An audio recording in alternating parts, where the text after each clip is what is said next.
तो आज है वाद विवाद स्पर्धा। इसमें पहला बख्शिश 11,000, 7,000 और 5,000 है। तो चलो देखते हैं। तो हम जाके अंदर देखते हैं। योग्य वाद मांडण्यासाठी आपल्या महाराष्ट्राच्या सुरक्षिततेकरिता आणि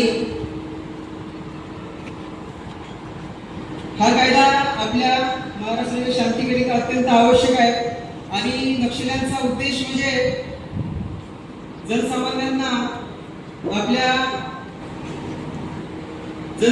आपल्या विचारसरणीमध्ये भटकावून त्यांना सशस्त्र क्रांती करण्यासाठी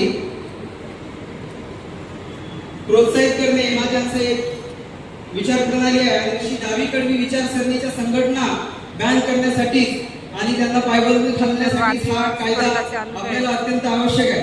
ब्रह्मपुरीतील नागरिकांना मी तुम्हाला सांगू इच्छितो, नैनितालमध्ये 12 वर्षाच्या मुलीसोबत 73 वर्षाच्या वयस्करांनी अत्याचार करून बलात्कार केला। 73 वर्षाच्या वयस्करांनी बलात्कार केला। मला असं वाटतं ब्रह्मपुरीतील कोणी एक 73 वर्षाचा म्हातारा आलेला नाही, पण मात्र त्या 73 वर्षाच्या म्हाताऱ्याची खास मिळलेली नाही। अशा माणसांना कडक शिक्षा देऊन हा कायदा योग्य ठरतो, म्हणून हा कायदा योग्य आहे असं मला वाटतो।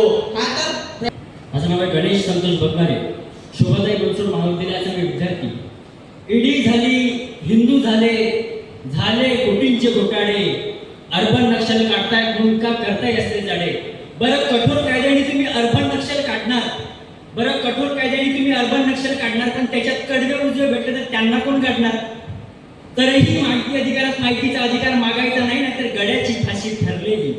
तरीही माहिती अधिकारात माहितीचा अधिकार मागायचा नाही, नाहीतर गड्याची फाशी ठरलेली। अहो सर्वसामान्यांचा अनिकेत कोसळतो इथं, कारण शासकांपासून प्रशासकीय असतात विकलेली। शृंगाराबरोबर साज तसा सत्तेबरोबर माज असतो, शृंगाराबरोबर साज तसा सत्तेबरोबर माज असतो।